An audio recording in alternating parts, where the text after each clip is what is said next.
نحمده ونصلي على رسوله الكريم أما بعد فأعوذ بالله من الشيطان الرجيم بسم الله الرحمن الرحيم يا أيها الذين آمنوا ادخلوا في السلم كافة صدق اللہ العظیم۔ تمام احباب ایک مرتبہ شوق و محبت کے ساتھ درود پاک پڑھ لیں۔ جس طرح سے ہمارے بدن کے اندر کوئی انفیکشن ہوتا ہے، کوئی جراثیم ہو جاتے ہیں، تو اس کے لیے ڈاکٹر ہمیں مختلف قسم کی اینٹی بایوٹک لکھ کر دیتے ہیں، ادویات فراہم کرتے ہیں۔ اگر وہ بیماری زیادہ ہوتی ہے تو اس کے لیے انجیکشن کا استعمال ہوتا ہے، اور وہ بیماری اس سے بھی بڑھ جائے، وہ بیماری اس سے بھی زیادہ ہو جائے تو ڈرپ لگا کر کوشش کی جاتی ہے اسے کنٹرول کیا جائے۔ پھر اسی طرح سے اگر کوئی ایسے امراض آ جائیں جو موذی ہوں، جو ان ادویات سے کنٹرول نہ ہو رہے ہوں، تو اس کے لیے کیمو کا استعمال کیا جاتا ہے۔ اسی طرح سے اگر گردے اپنا کام کرنا چھوڑ دیں تو ان ذرات کو خون سے نکالنے کے لیے گردوں کا ٹرانسپلانٹ کیا جاتا ہے، اس خون کو پورا نکال کر دوبارہ بدن کے اندر ڈالا جاتا ہے۔ اسی طرح سے جو انسان کی روح ہے، جو اللہ کی عبادت کرتی ہے، اس کی بندگی کرتی ہے، جو حقیقی معنی کے اندر جو قرآن فہمی جو شے کر سکتی ہے، وہ انسان کے اندر کی روح ہے۔ جیسے ہمارے بدن کے اندر بیماریاں آتی ہیں تو اس کے لیے ڈاکٹرز مختلف قسم کا علاج و معالجہ بتلاتے ہیں، اس کی تشخیص ہوتی ہے۔ اسی طرح سے انسان جب ایمانی اعتبار سے کچھ کمزور ہو جاتا ہے تو اللہ رب العالمین نے بھی کچھ عبادات کو اس کے ساتھ خاص کر دیا ہے، کچھ مہینوں کو خاص کر دیا ہے کہ جو شخص صاحب ثروت ہے، صاحب حیثیت ہے، اس پر حج فرض ہو جاتا ہے۔ اب اس نے بیت اللہ جانا ہے، 7 چکر لگانے ہیں، صفا مروہ جانا ہے، اس نے مینا، عرفات، مزدلفہ جانا ہے۔ ایک ترتیب، ایک سسٹم اور ایک ضابطہ اور ایک جگہ کو خاص کر دیا، اور پھر اس جگہ کے ساتھ ساتھ وقت کو خاص کر دیا کہ بھائی یہ ذی الحجہ کا مہینہ ہے۔ اب یہ آپ کا جو طریقہ کار ہے، جو دورانیہ ہے، یہ 8 سے شروع ہو کر 13 کو ختم ہوگا۔ اس میں سنن بھی ہیں، اس میں واجبات بھی ہیں، اس میں فرائض بھی ہیں۔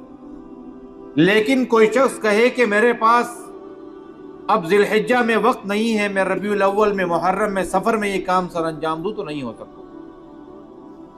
اسی طرح سے جب انسان عبادات میں کمزور ہوتا ہے تو پھر اللہ رب العالمین ایک مہینہ ایسا عطا فرماتے ہیں کہ جسے رمضان المبارک کہا جاتا ہے۔ اور یہ مہینہ، یہ اسی طرح سے جس طرح سے ہماری بیماریوں کے لیے، بدنی بیماریوں کے لیے کیمو کا استعمال ہوتا ہے، بدنی بیماریوں کے لیے ڈرپ کا استعمال ہوتا ہے، مختلف میڈیسنز کا استعمال ہوتا ہے کہ اندر سے وہ برے ذرات نکل جائیں، اس کا امیون سسٹم جو ہے وہ مضبوط ہو جائے، اب اس کے اندر قوت مدافعت بڑھ جائے۔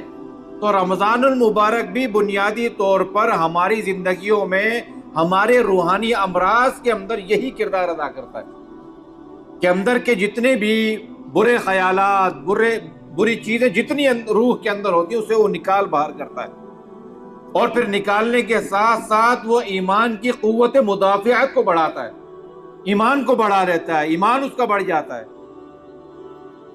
یہی تو وجہ ہے کہ جناب نبی اکرم صلی اللہ علیہ وسلم، سیدنا انس بن مالک رضی اللہ عنہ سے مسند احمد میں روایت ہے کہ جناب نبی اکرم صلی اللہ علیہ وسلم جب رجب کا مہینہ شروع ہوتا، رجب کا مہینہ چل رہا ہے، اپنے اختتام کے قریب ہے، جب رجب کا مہینہ شروع ہوتا تو جناب نبی اکرم صلی اللہ علیہ وسلم ایک دعا بہت زیادہ مانگا کرتے تھے، اور وہ دعا یہ تھی کہ اللہم بارک لنا فی رجب و شعبان وبلغنا رمضان، کہ یا اللہ ہمارے رجب میں اور شعبان میں برکت عطا فرما اور ہمیں رمضان تک پہنچا۔ سب کہیں آمین۔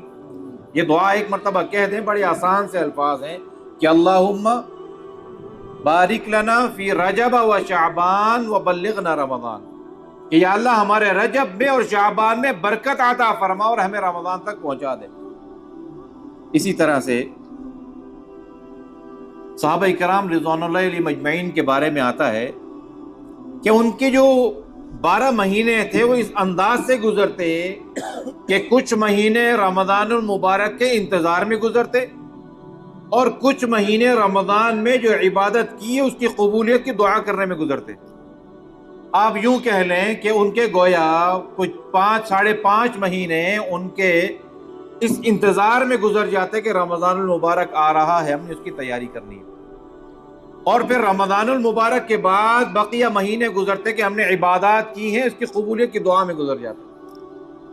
یہ تھی اس کی تیاری۔ جناب نبی اکرم صلی اللہ علیہ وسلم جس کا خاص اہتمام فرمایا کرتے تھے۔ ایک روایت میں آتا ہے کہ ایک موقع پر رمضان المبارک سے ایک دن پہلے نبی اکرم صلی اللہ علیہ وسلم نے صحابہ اکرام کو جمع فرمایا اور پوچھا کہ تمہیں پتہ ہے کون سا مہینہ آنے والا ہے؟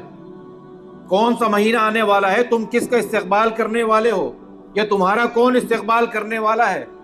فرمایا شہر عظیم، قد اظلکم شہر عظیم، تمہارے اوپر ایک عظیم مہینہ سایہ فکن ہونے والا ہے۔ وہ ایسا مہینہ ہے کہ جس کے اندر مومن کا رزق بڑھ جاتا ہے، مومن کا رزق کشادہ ہو جاتا ہے۔ اور آپ دیکھیں رمضان المبارک میں رزق کشادہ ہوتا ہے۔ ہر فرد نے دیکھا ہوگا کہ دسترخوان پر پورے سال ایسے انواع قسم کے، ایسے مختلف انواع کے کھانے نہیں ہوتے جو رمضان میں ہمارے دسترخوانوں پر ہوتے ہیں۔ اور پھر اس کے علاوہ آپ دیکھ لیں عبادات میں رغبت بڑھ جاتی ہے۔ آپ رمضان کے اندر جب نمازیں پڑھتے ہیں تو آپ کے لیے وہ کتنا آسان ہو جاتا ہے۔ آپ تسبیحات کرتے ہیں کتنا آسان ہو جاتا ہے۔ آپ دکان میں بیٹھ کر عام حالات میں اگر آپ تسبیح کریں تو معاشرے کے ماحول کو آپ دیکھ لیں کہ عام حالات کے اندر کوئی دکان میں قرآن مجید اگر پڑھ بھی رہا ہو تو اس کو ذرا تنقید کی نگاہ سے بھی دیکھا جاتا ہے کہ بڑے حاجی ثناء اللہ بن رہے ہو، لیکن یہی کام وہ رمضان میں کرتا ہے تو اس کو اچھی نگاہ سے دیکھا جاتا ہے، کوئی تنقید نہیں کرتا، ماحول بن جاتا ہے، آسانیاں ہو جاتی ہیں۔ سیدنا عبداللہ ابن عمر کے بارے میں آتا ہے کہ وہ رمضان المبارک کے بارے میں فرماتے تھے کہ یا اللہ تو نے ہمیں رمضان تو عطا فرمایا ہے، اب تو اس میں عبادت کی توفیق بھی عطا فرما۔ تو ہم نے ان مہینوں کے اندر اللہ سے یہ مانگنا ہے کہ یا اللہ تو ہمیں رمضان بھی عطا فرما اور رمضان میں عبادات کی توفیق بھی عطا فرما۔ بہت مرتبہ ایسا ہوتا ہے، بڑے لوگوں کو رمضان میسر ہوتا ہے، ہمیں بھی اپنی زندگی میں کتنی بار میسر ہوا ہے، لیکن آپ دیکھ لیں کہ ہمارا پچھلا رمضان کیسے گزرا کوتاہیوں کے اندر، پچھلا رمضان کتنی غفلت میں گزرا ہے۔ ابھی سے اس کی فکر کرنی ہے کہ یہ جو رمضان المبارک آ رہا ہے، ایک تو میں نے اس کی بھرپور تیاری کرنی ہے، اور دوسرا یہ ہے کہ جو غفلت مجھ سے پچھلے سال ہوئی ہے اس غفلت سے میں نے اس سال اس غفلت کو دور کرنا ہے، اس غفلت کو ختم کرنا ہے۔ یہ نعمت اللہ مجھے عطا کریں گے، میں اس غفلت کے اندر نہیں جاؤں گا، اب میں اللہ کی عبادت کروں گا صحیح انداز سے۔ تو اس لیے علماء نے لکھا ہے کہ رمضان المبارک بنیادی طور پر ایک تو تجدید ایمان کا کام کرتا ہے، ایمان کے تجدید کا کام کر رہا ہوتا ہے، ایمان بڑھ جاتا ہے، اور دوسرا یہ ہے کہ روح کی تربیت ہوتی ہے۔ صبح سے شام تک اسے بھوکا رکھا ہوا ہے، حلال رزق سامنے پڑا ہوا ہے لیکن نہیں کھا سکتا، روح کی تربیت ہو رہی ہے۔ تو ایک تو تجدید ایمان اور دوسرا روح کی تربیت، اور تیسری چیز جو رمضان المبارک میں ہمیں میسر ہوتی ہے اور ملتی ہے زندگی کی اصلاح، کہ میں نے جو اب 11 مہینے اللہ کی نافرمانیوں میں میں نے گزار لیے ہیں، یہ مہینہ میں نے اللہ کی اطاعت میں فرما برداری میں گزارا ہے، میری زندگی کی اصلاح ہو گئی، اب آئندہ 11 مہینے میں نے اسی طرح گزارنے ہیں جیسے میں نے رمضان المبارک گزارا۔ تو یہ بنیادی طور پر یہ 3 مقاصد ہوتے ہیں کہ ایک تو ایمان کی تجدید ہوتی ہے، اور دوسرا روح کی تربیت، اور تیسری چیز زندگی کی اصلاح ہوتی ہے۔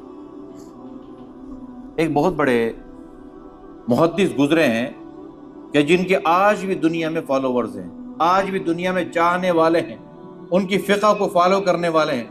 ان کا نام ہے امام مالک رحمۃ اللہ علیہ۔ جو ہمارے 4 بڑے امام ہیں ان میں سے ایک ہے امام مالک رحمۃ اللہ علیہ، بہت بڑے محدث اور اللہ والے تھے۔ آپ مسجد نبوی کے اندر حدیث کا درس دیا کرتے اور آپ کے ہزاروں لاکھوں شاگرد تھے آپ کے، اور آج بھی کئی ممالک میں ان کی فقہ کو فالو کیا جاتا ہے۔ جب رمضان المبارک آتا تھا نا تو آپ احادیث کی کتابیں بند کر دیتے، آپ فرماتے تھے کہ اب یہ اللہ کا مہینہ ہے، اب یہ قرآن کا مہینہ ہے، احادیث کا درس بھی موقوف کر دیتے تھے، اتنی زیادہ اہمیت کے ساتھ اور اتنی زیادہ ان چیزوں کے ساتھ۔ تو ابھی ہمارے پاس ایام باقی ہیں رمضان المبارک کے، تو ہمیں ایک تو یہ بات سمجھنے اور پڑھنے کی ضرورت ہے کہ جناب نبی اکرم صلی اللہ علیہ وسلم کے معمولات رجب اور شعبان میں کیا تھے، آپ ان 2 مہینوں کے اندر کس چیز کا اضافہ فرماتے، آپ کس انداز سے تیاری فرماتے، کیا آپ روزوں کی تعداد بڑھاتے، کیا آپ نوافل کی تعداد بڑھاتے، آپ اپنے آپ کو تیار کرتے؟ یہ ساری چیزیں ہمیں پڑھنے کی ضرورت ہے، یہ ساری چیزیں ہمیں سمجھنے کی ضرورت ہے۔ اس لیے میں نے شروع کے اندر ایک آیت پڑھی کہ یا ایھا الذین آمنوا ادخلوا فی السلم کافہ، دین کے اندر پورے کے پورے داخل ہو جاؤ، ولا تتبعوا خطوات الشیطان، شیطان کے راستے پر مت چلو۔ ہماری جو زندگی ہے مسلمان کی، ویسے بھی وہ رمضان کی محتاج نہیں ہونی چاہیے کہ رمضان آئے گا تو ہم نیک اعمال کریں گے، ہم روزہ رکھیں گے تو جھوٹ نہیں بولیں گے، ہم روزہ رکھیں گے غیبت نہیں کریں گے، ہم روزہ رکھیں گے برائیاں سر انجام نہیں دیں گے۔ ہم تو فی السلم کافہ ہے، 12 کے 12 مہینے مکمل طور پر ہم اسلام کے اندر داخل ہو جائیں۔ یہ صرف رمضان کی کیا محتاجی، مسلمان کے تو 12 مہینے شب و روز 24/7، 24 گھنٹے ہفتے کے 7 دن اس انداز سے گزرنے چاہیے کہ مجھے میرا رب دیکھ رہا ہے اور کرامن کاتبین بیٹھے لکھ رہے ہیں، اور وہ ایسے لکھتے ہیں کہ دنیا کی کوئی شے اسے مٹا نہیں سکتی۔ آج ہوتا ہے نا، ہم لکھتے ہیں تو ہم بعد میں مٹا بھی دیتے ہیں، حتیٰ کہ ایسے ایسے سافٹ ویئر سے چیزیں اڑا دی جاتی ہیں، ریکارڈ اڑ جاتا ہے، لیکن اللہ کا جو ریکارڈ ہے لا یغادر صغیرۃ ولا کبیرۃ الا احصاها، وہ تو ایسی کتاب ہے نہ کوئی چھوٹا چھوڑے گی نہ بڑا چھوڑے گی، ووجدوا ما عملوا حاضرا۔ تو ہم نے کرنا یہ ہے کہ ہم نے رمضان المبارک کی آج سے نہیں ابھی سے اس کی تیاری کرنی ہے۔ اللہ رب العالمین ہم سب کو رمضان المبارک کا بابرکت باسعادت مہینہ عطا فرمائے اور ہمیں اس کی تیاری کرنے کی توفیق عطا فرمائے۔ وآخر دعوانا الحمدللہ رب العالمین۔